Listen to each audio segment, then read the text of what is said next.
যেদিন সকালে ঘুম থেকে উঠতে খুব বেশি দেরি হয়ে যায় আর তোমাদের দাদার আলুর পরোটা খেতে মন চায়, তখন ঝটপট এইভাবে বানিয়ে নি। এইভাবে আলুর পরোটা বানালে যেমন হবে নরম তুলতুলে, সেই রকম হবে দারুণ সুস্বাদু খেতে। আলুর পরোটা বানানোর জন্য সেদ্ধ আলু লাগবে। তো এই আলুটা প্রথমে সেদ্ধ করে ফ্রিজে রেখে দিয়েছিলাম।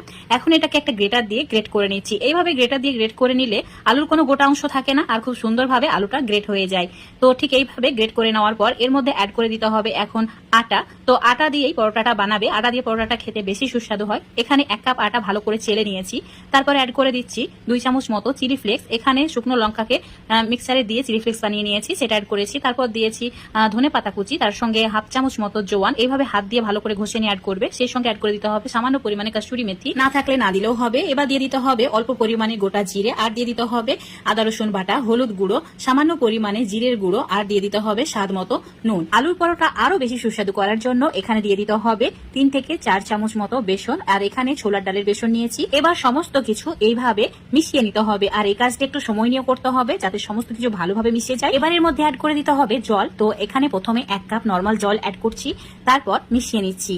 মেশানো হয়ে গেলে আবারও অল্প অল্প করে জল অ্যাড করতে হবে। 1 কাপ আটার জন্য এখানে 2 কাপ জল লাগবে। তো অল্প অল্প করে জলটা অ্যাড করবে, না হলে আটার গোটা বেঁধে যাবে আর পরোটাগুলো একদমই ভালো হবে না। তো এইভাবে অল্প অল্প করে জল দিয়ে মিশ্রণটা রেডি করে নিতে হবে। 2 কাপ জল অ্যাড করে মিশ্রণটা ঠিক এইরকম দেখতে হয়েছে। এবার এর মধ্যে দিয়ে দিতে হবে 3 চামচ মতো তেল। তেলটা অবশ্যই অ্যাড করবে। তেল দেওয়ার কারণে পরোটাগুলো অনেক বেশি মুচমুচে আর খাস্তা হবে, খেতেও ভালো লাগবে। ভালো করে মিশিয়ে নেওয়া হয়ে গেছে আর মিশ্রণটা একদমই রেডি হয়ে গেছে পরোটা বানানোর জন্য। তো চুলোর উপর একটা ফ্রাই প্যান নিতে হবে, দিয়ে দিতে হবে সামান্য পরিমাণে তেল, আর এইভাবে ব্রাশ করে নিতে হবে।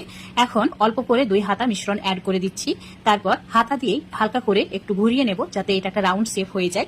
আর তার বেশি নাড়াচাড়া করা যাবে না। চুলোর ফ্লেমটা একদম কমিয়ে রাখতে হবে। লো ফ্লেম করে রেখেই ওয়েট করতে হবে পরোটার উপর সাইডটা যেন এইভাবে শুকিয়ে আসে আর অটোমেটিক এইভাবে উঠে যাবে। তো উল্টে দিয়ে অপর সাইডটা 1-2 মিনিট একটু সেঁকে নিতে হবে মিডিয়াম আছে। তারপর আবার উল্টে দিয়ে অপর সাইডটা সেঁকে নিতে হবে। এইভাবে উল্টে পাল্টে 2-3 মিনিট সেঁকে নিলেই খুব সুন্দরভাবে পরোটাগুলো রেডি হয়ে যাবে।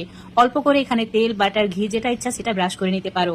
এতে পরোটাগুলো দেখতে ভালো লাগবে আর খেতেও ভালো লাগবে। যদি তোমাদের পরোটার মধ্যে তেল বা ঘি দিতে পছন্দ না করো তাহলে না দিলেও হবে। এইভাবে উল্টে পাল্টে সবগুলোকে হালকা লালচে করে ভেজে নিচ্ছি। এই পরোটাগুলো একটু চেপে চেপে ভাজলে খুব সুন্দরভাবে ফুলে ওঠে। এতটা নরম পাতলা হয় যে এগুলো ফোলাতে একটু কষ্ট হবে, কিন্তু এগুলো ফুলে যাবে।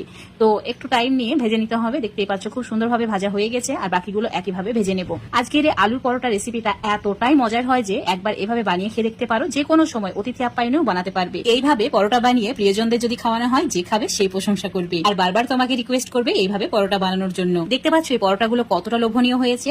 দেখতে যেমন সুন্দর, খেতেও সেই রকম দারুণ সুস্বাদু। কোনো তরকারি প্রয়োজন হবে না, এতটাই মজার এই পরোটাগুলো খেতে। এমনি এমনি খেয়ে ফেলবে। নর্মাল আলুর পরোটার থেকে এই আলুর পরোটাগুলো অনেক বেশি সুস্বাদু হয় খেতে আর বানানো খুবই সহজ। আজকের এই আলুর পরোটা রেসিপিটা যদি তোমাদের